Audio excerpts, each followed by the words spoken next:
Good morning and welcome to HMG Live. I'm Hunter Muller, lead principal at HMG Strategy.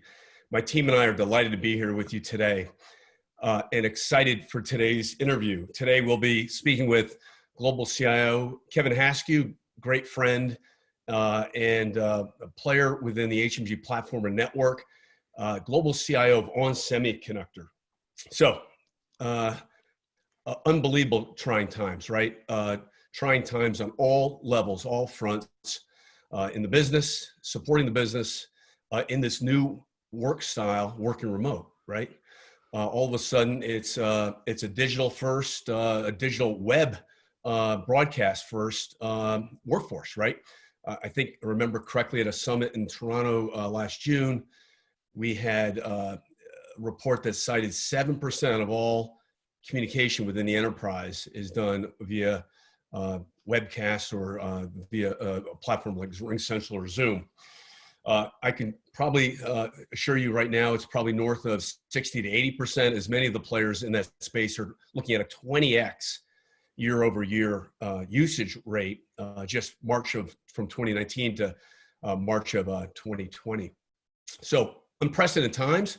I think when you think about how to lead courageously, lean into this global pandemic crisis, there's so much to think about and so much to rethink about how we lead courageously, lead passionately, lead authentically, and lead with a humanistic point of view with our into the C-suite, the boardroom, the line of business, and most importantly, your tech leaders, your team, how to do that most effectively.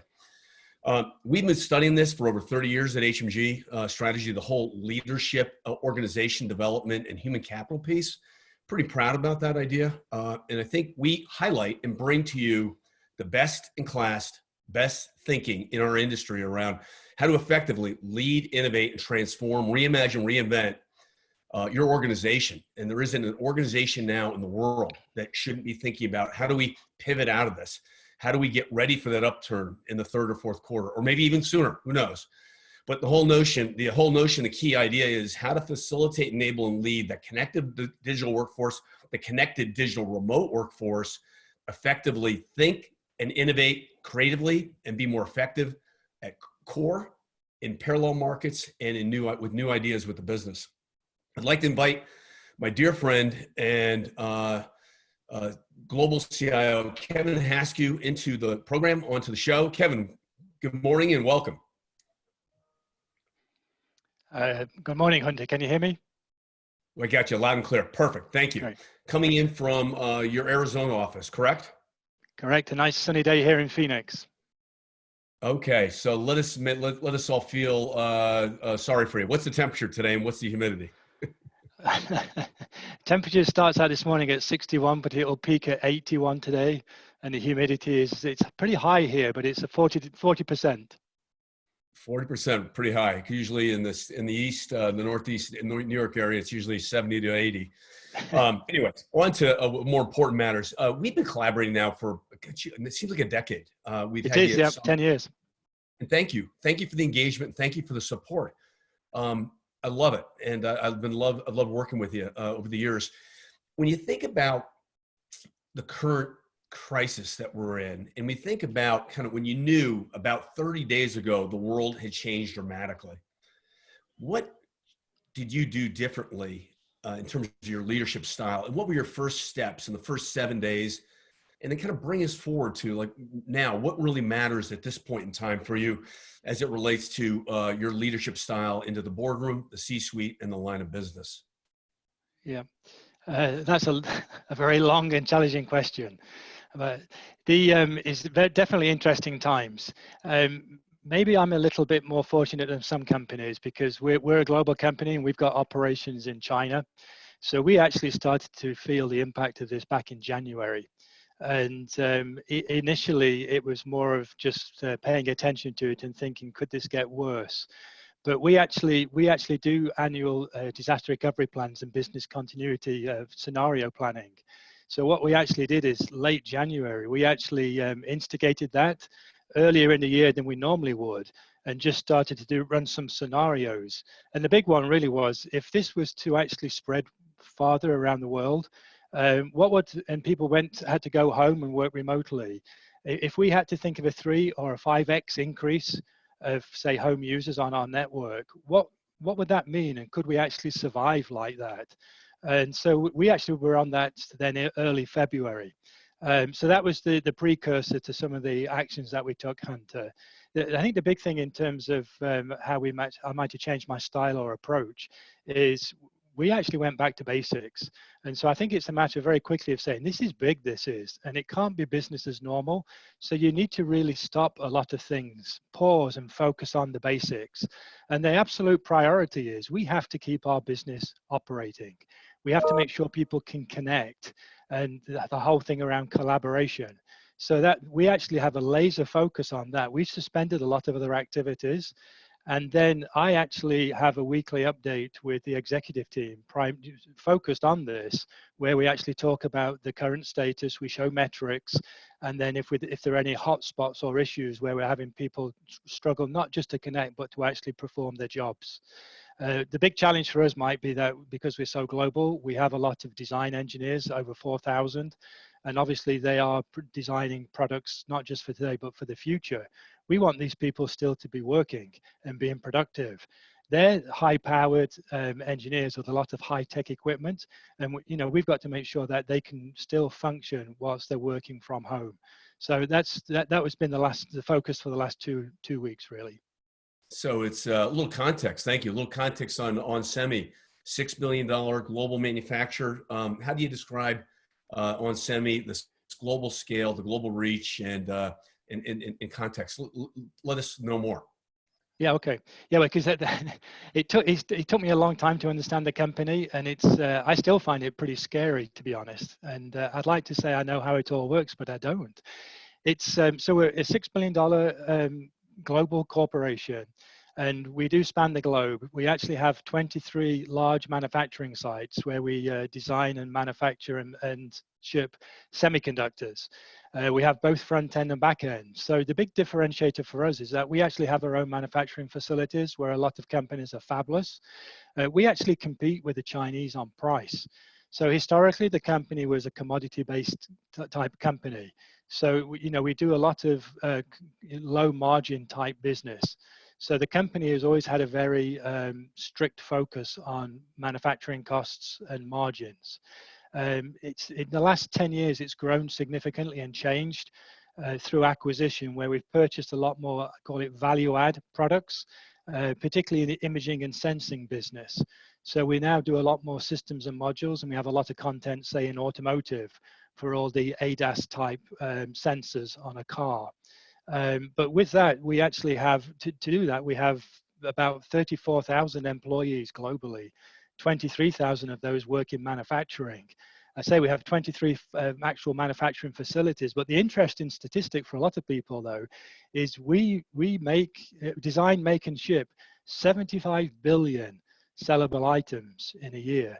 So that would mean today, just one day, we make and ship 300 million parts. And then when you think about the impact or the challenge of that in terms of global supply chain, with parts and work in progress being shipped around between different factories and global design centers and warehousing, it's an enormous challenge from the supply chain standpoint of view. Massive scale, and thank you for all that detail. We like to take a personal approach to leadership and career set here at HMG. Take us back to growing up in the UK and growing up through high school, and then your first shot, your first opportunity, and that first pivot in your career, and then bring us forward to today. Would you please? I will, yeah. It might take a while. So I started a long time ago. I'm taking people back to the 70s. And I actually wasn't too interested in academics. The rest of my siblings were. I was too interested in sports. So basically, to cut a long story short, I left school at 16 and went into a local factory, manufacturing factory, served a 4-year mechanical apprentice. At the time, I didn't have any aspirations in life or anything apart from wanting to play sport. And then it was really during that period of time you realize that maybe I should have paid more attention at school and studied a bit harder. I enjoy working in a factory, but I don't want to do this for the rest of my life. So then you start the long climb out of there, and then it's a mixture of going back to school, studying, learning, and then taking opportunities. In hindsight, though, that 4-year apprentice was the best training I ever had, because you start out at the bottom of the food chain, you meet so many good people, but people in the shop floor, working class people, and you really understand how life works, particularly in a manufacturing environment, and it's priceless. And I'm glad, fortunately that happened to me. In terms of pivot, Hunter, I mentioned this before. The big pivot for me was joining in my mid-20s, joining a US corporation. I was still working in England, but I joined an American company, and that was just a breath of fresh air. The American mindset was much more open and entrepreneurial, and it encouraged people who were, enthusiastic and had ideas. English companies typically were very conservative and hierarchical. And so that was the big change for me. And by working for the American company, there was opportunities then in Europe for me, and then the States. So I got transferred very quickly to France and became a European IT manager. And so I moved my family to France, and we lived in France for quite a few years. So I started to get the European experience, again, working for a US company. And then I was sent out as an expat to the States for some experience. So, that was the journey. That was a huge pivot for me, Hunter. And it was, again, invaluable. Roll forward, if where I am today, I've been at work now over 40 years. I did 10 years 12 years in the UK. I've lived in Europe, in Germany and France and the Netherlands for 10 years. I was a managing director for a company, again, with an American company in India for 3 years, and then nearly 20 years now in the States. Kevin, and so go ahead. That global experience is invaluable. Why does that matter now more than ever with what we're all going through via supply chain and this pandemic? Yeah, I think the experience to me is invaluable because it's all about getting getting buy-in, getting people to work together. Everybody is different, but everybody's the same. And no matter what community you go to in what country, everybody's still got the same sort of values. It's just that they do it differently. But you can't assume that everybody is doing it the same way. And you really do need to go and meet people in their territory, in their backyard, get to know people and build relationships. I still think the personal touch is invaluable. And then afterwards, you can fall back on technology and use like this, the video call, to stay in touch. But you've still got to initially go build those bridges. And you can only do that by putting feet on the ground and going and breaking bread with these people. Talk to us a little bit more about breaking bread and building those personal, professional relationships. Walk us through a scenario. Walk us through your approach if you were to model it out and think it through. I'm sure you probably haven't thought it through fully, but it's probably just very natural to you now. Yeah, I think after a while it does become natural. So sometimes you have to go back and think about actually what are the mechanics. I'll flip it around the other way really. I think the best thing for me, Hunter, is that I actually quite often think I've always been on the victim side. And it took me a long time to change that around. You should never be a victim. But what I mean by that is that I came from the user side. I came into IT from the user perspective. I came into an American company from the European perspective. So when I was in Europe, what I would see is that people from HQ in America would come out with a solution or a standard and then enforce it. And I use the word enforce, across the globe.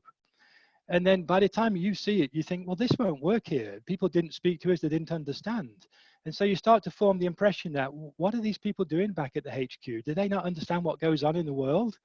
And that's where you have to be careful you don't become negative or the victim. But it's great to have the opportunity then to go to a HQ and then explain to them what it's really like. So I always used to say, though, if you're in a US company in the States and you want to roll out a global standard, you have to start in a different country. You've got to go to Asia or pick the hardest country, make it work there. And if it does, then it will work everywhere.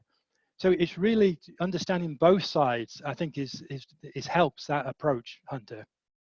Well, that's really interesting. Fascinating stuff. Thank you. When you think about technologies, So in terms of supply chain, Oracle, SAP. Both. I can't use profanity on this call. To be honest, I don't give them. I don't give anything. You know, I don't mind. Well, you know, it's such a sunk cost and it's such an elephant that you can't. You know, you can't really change it once you're on that committed path. And to me, whatever you inherit, you inherit. Just make it as reliable and as efficient as you can and build around it. But to answer your question though, if I inherited Oracle and you're 6 years into an implementation, I would not stop that to put SAP in, and vice versa. I think it's a sunk cost and you're wasting your time. And then talk about your approach with the business on education and awareness, because it is painful, it is tedious, and it is a long relationship, right? How do you educate effectively the C-suite and the CFO on what really matters, what's real and what's not? Yeah, I think that's actually the key question, Hunter. It is all about those relationships. You've really got to spend time with each person individually, and you've got to get to know them. And everybody's different, and you have to figure out the trigger points for them as well. You know, what they like, what they don't like, and then in that you've got to feed some education. And it's a journey, and you have to take it on an individualistic basis, and you can't be prescriptive, because one approach for one person will not work with the next person. So what I do, Hunter, then is, let's say we've got 12 executives. You know, I meet them all individually. Over time, I built relationships with them. Some are rock solid, some are really tight, some are still, you know, a little bit, cold. You know, we're professional, but we're not friends. And that's okay. But everybody's different. And I think, you know, with my job, my position, I need to make sure that I stay really close and keep on the pulse of that executive team. I love the level of engagement that you're talking about and the granularity. It's really fascinating. Any more tips or any more ideas in this space about relationship building and developing? Yeah, I think the other thing for me is as well, and I see a lot of people, I do some coaching and mentoring with people as well, is there's a lot of people who are eager to want to improve and develop and get on, but it's as though sometimes they're too eager. And I find myself quite often telling people to, you know, just calm down. The water will find the easiest path down the hill here. Don't work at it too hard. And it's as though some people, they've read the books, they've drunk the Kool-Aid, and they want to go straight into these executives. And I call it showboat a little bit. And I don't think that works.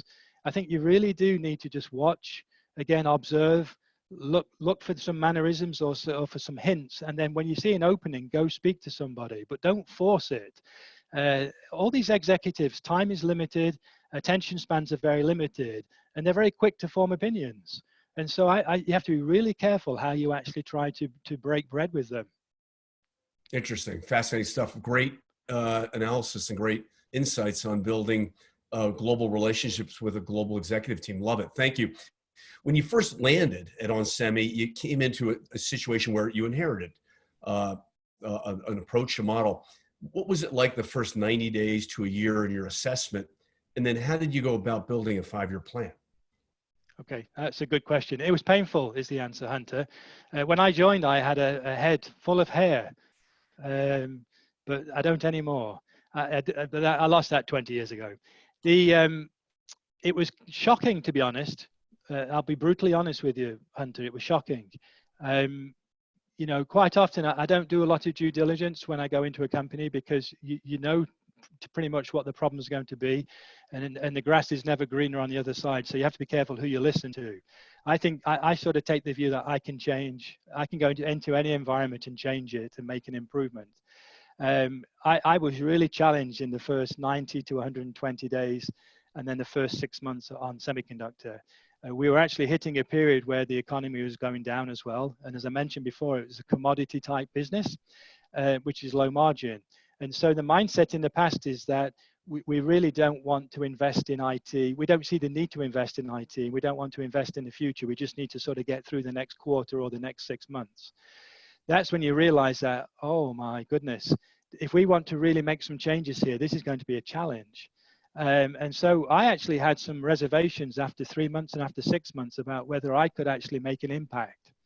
And it was an honest conversation of, here's what I think is wrong, and here's what I think you need to do, or we need to do to go forwards. I'm not sure the company is prepared to do that. And if that's the case, I'm okay with that, but I'll go somewhere else and, we'll just, stay friends. There was a couple of executive changes happened at that same time, and the company sort of headed in a new direction, this one of wanting to go up the value chain. So that I got lucky, to be honest, Hunter. The timing then was perfect. We got some investments to make some foundational improvements, and then from then we just started to build on that. So to close that story, and what I did then is, you can then, to me, build with the executives from the business strategy a 5-year plan. And so we have 5-year roadmaps for every function and every business unit, and then we consolidate those into a portfolio and then create the IT strategic plan over 5 years, and then emphasis on the next 12 months so we can get the funding.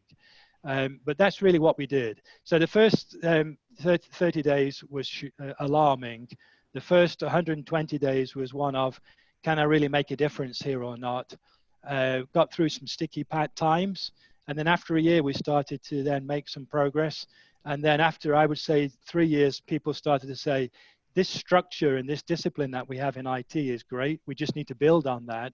And now I think we're classed as IT is the enabler for the company. And people sort of, I would say we have more respect today. When you think about service, leading with a service mentality, but not getting pushed around, what comes to mind there with for you, but more broadly our industry? I think that's a great point. I like the way you said that. I always say that it's service with a smile, but you've got to be able to say no with a smile as well. But you cannot be pushed around, and I think that's the part of the secret sauce. If you just jump, to every command, every squeaky wheel, or go after every shiny object, you'll fail. Demand is far greater than supply. Everybody's an expert. And so you have to have a very thick skin, and you just can't be pushed around. You have to be very polite, but very forceful. So I think the answer, you've got to be able to influence people, but you can't be pushed around, Hunter. You have to have a thick skin, and you've got to be able to really withstand that pressure. And I say service with a smile, but don't give in. If you do, you'll fail. Thank you. So fast forward to the last 30 days. How are you leading through this current situation? Yeah, as I mentioned earlier, then, so we actually have daily situational meeting just to see what's going on, and we have laser focus on the tactical situation at the moment. So, and this is down to basically how many people are connected, where are they, what issues do we have, and then we just go around the world checking on status. The current priority today is obviously now, if you look, Japan have got another outbreak, and it's perhaps spreading. So we're in the process now of sending everybody in Japan remotely, and we have a lot of workers and designers there as well.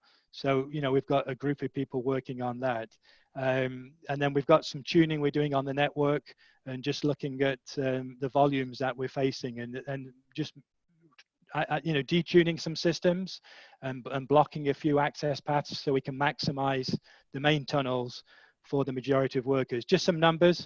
Typically now we have just below, say, 10,000 at any point in time, 10,000 VPN active people on the network. We typically, our main conferencing is with Cisco, but we've seen a 3x increase in the usage of that over the last 4 weeks, and that we expect that to increase significantly over the next 2 weeks as well. So we've actually been putting in some backup audio conferencing as well, because we're hearing issues that even with Zoom and WebEx, occasionally there is some issues with capacity. And so I'm just trying to try and have as many options as possible, Hunter, again, to the business operational. And that's the laser focus. And so it means that some of our strategic projects I'm slowing down. And if they slow down for a quarter, I don't think that's a big deal. This is not a normal situation, and we need to come through this with all limbs attached. Excellent. I love it. There was another question. A question came in on the chat here. of another example around servant leadership. Anything else come to mind? I mean, there's lots of examples, but I think one thing is really that I think paying attention to my team is important as well. So I like to make sure my team understands what's going on, and we have very open communication lines. But I really like to make sure people get developed. I like to see people flourish, and I'm actually happy if people leave, say, my organization, because we don't have an opening for them, either get poached by somebody in the business or go on to a job on the outside. And my sort of criteria is provided you're going on to a bigger job and you're adding more value, and you remember what you did here, and do a good job, I'm okay with that.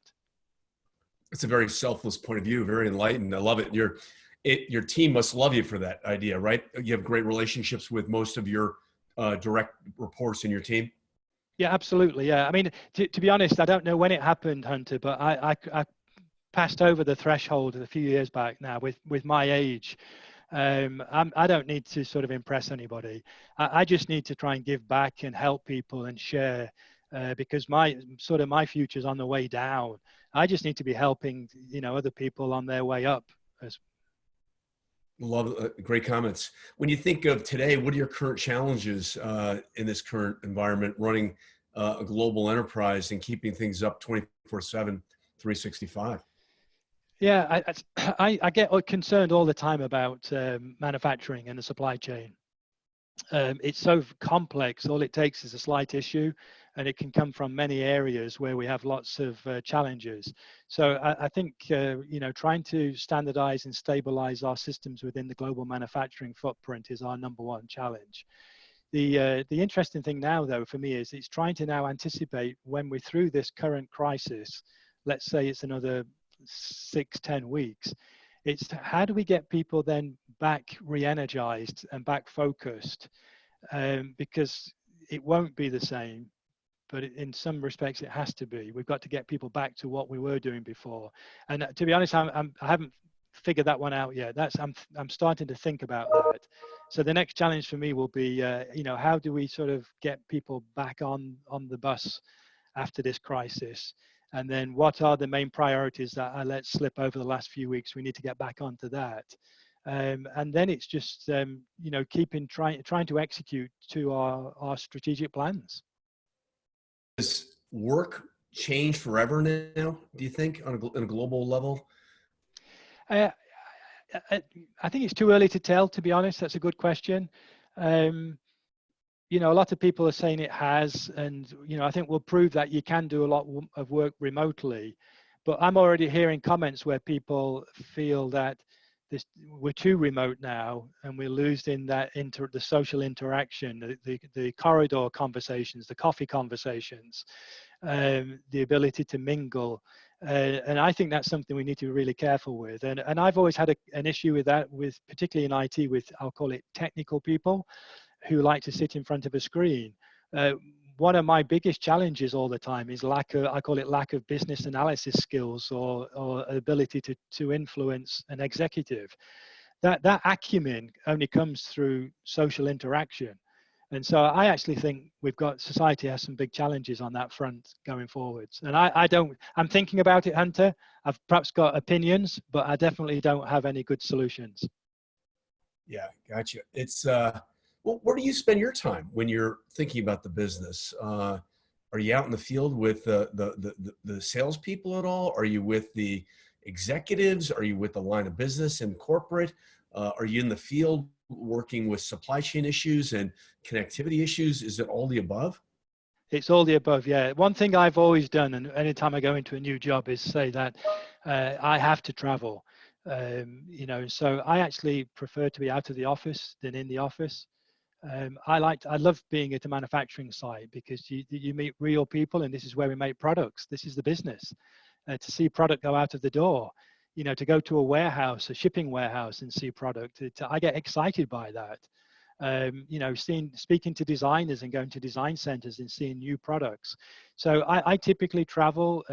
Obviously we're in a current situation where we can't, but it would be every other week.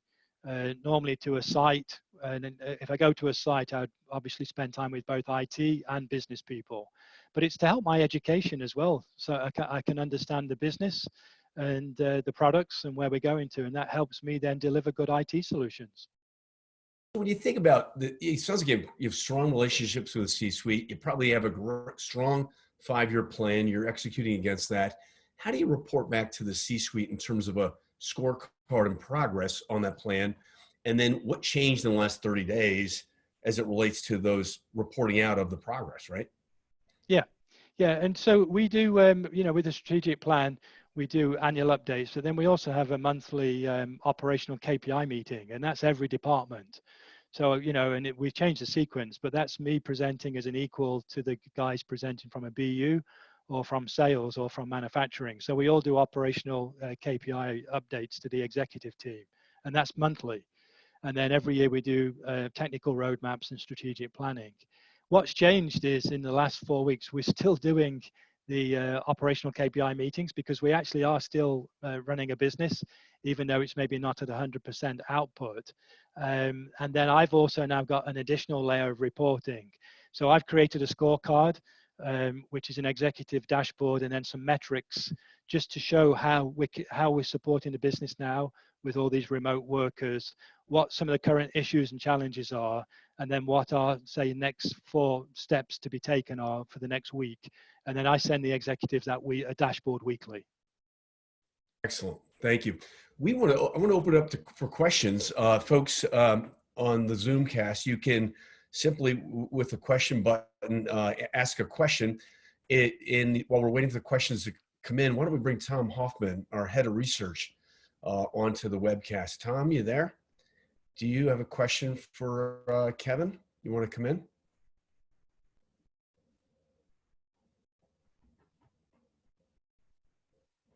Okay, guess he's not. All right. While we're waiting for some questions to come in, Kevin, there it is. Tom? Hi, Hunter, and hi, Kevin. Kevin, great comments so far. Thanks so much for sharing. Well, one of the questions I have is, how do you go about, what are some of the techniques you use to reassure your teams during a time of crisis like this? I think this is when you switch into sales stroke cheerleader mode, and it's you have to be the sort of voice of reason. There are some people where if you're not careful, you can panic a little bit. And so I think the first thing is you've got to try to give get facts, use facts as much as possible, but also explain to people the bigger picture. And then particularly in this context, this is short term, and this is what we're doing to get through it. And when we come through the other side, which we will, this is what we're going to be doing. And then just have a good message and be consistent in that message. And I think that applies to everything, Tom, as well, is that to me, you have to have a message, but you need to be consistent in delivering that message. If you waffle and change the story, people get confused. And then what really is the thing I'd like to see, and happens most of the time, is get other people to agree with that, and then they spread the message. Because the more people you have spreading the same message and it's consistent, you're making progress. You can't get into a situation where the message gets transcribed differently and communicated differently, and so you thought you had one message and it actually gets out to the field and it's received by 100 people and there's 30 different interpretations. So use facts, be very precise, have a message, be consistent, and repeat it all the time. That's a solid approach. Thank you. Tom, you have a follow-up? Yeah, just one follow-up here, Kevin. To the extent that you can talk about this, can you share how you're approaching supply chain operations from your perspective? Some of the value that you can bring to the conversation with the executive team. With respect to the supply chain from a capacity point of view? Correct. Okay, yeah. I work really closely with our SVP of manufacturing and global supply chain. It's really important that we look at the whole chain, because we have subcons and foundries in that process as well.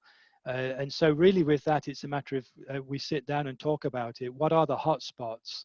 And quite often it's just around making sure that people have access to the systems and there's connectivity there. We have had some situations where sometimes subcons haven't been able to access the systems, but it might be on their end. We'll actually reach out to them directly and see if we can actually help them. Sometimes they're small organizations and don't have a strong IT department. So we might actually be able to facilitate and get a local IT provider to go in and help them as well. So I think we're at that level where we're seen again by the business as a partner, happy to get involved, even if it's not our area of responsibility, to try to troubleshoot and sort out problems. Got it. Thanks, Kevin.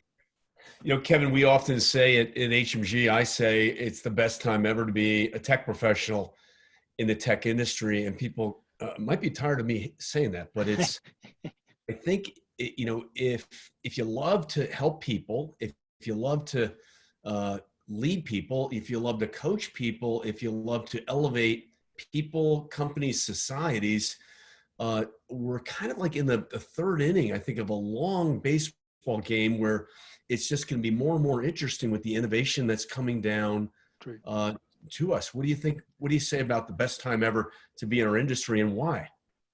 Yeah, absolutely. I couldn't agree more, Hunter. It's just fascinating being in IT. I've been so engaged for over 40 years, and it's constantly changing, and it just keeps you wanting more and more. And so I know I'm, you know, as I say, I'm getting to the end of that tenure for myself. But for younger people, yeah, the future's bright. There are so many opportunities and challenges out there, and the technology is present for everything. I actually think the role of IT is going to grow in importance. I really do. The challenge here is it's going to be ubiquitous. So everybody's going to have IT skills. So the real question then is, what's the role of an IT department? And a lot of people will say, well, we don't need IT. That's not true. You're always going to need IT. But IT has to really, again, I think, reinvent themselves. And we have to be those business partners. We're the only group that really understands how every department connects and collaborates in an organization. And then you start to overlay data, big data into that. The future, there are so many opportunities for an IT professional now. The next 10, 20 years is going to be so exciting. I'm kind of jealous because I think I'll perhaps miss out on that. But I think it's a great time, Hunter. And I would sell this to anybody who's aspiring to be a CIO. Well, I have a great idea for us to get together to collaborate. I think you have so much wisdom and experience. You probably want to stay connected to our industry forever. One of the initiatives that we're working on at HMG is an executive mentorship coaching platform. And we're looking for folks, brilliant world-class executives like you, to get engaged in the future. Kevin, I want to thank you very much for being actively involved with the HMG summits, both in New York and in Phoenix, as well as we've been in London together. You've been awesome. Thank you for all of your engagement with the CIO Alliance, the CELA. You've been a great member there as well. And we've interviewed you in the past, and this is our first digital broadcast with you. I thought it was seamless. It was brilliant. So really appreciate it. Our audience did too. They hung in right to the end. Really appreciate everything, and have a good day, and looking forward to our next adventure. Great. Thank you, Hunter, and everybody. I'll speak to you soon. Cheers. Bye now. All right. Bye.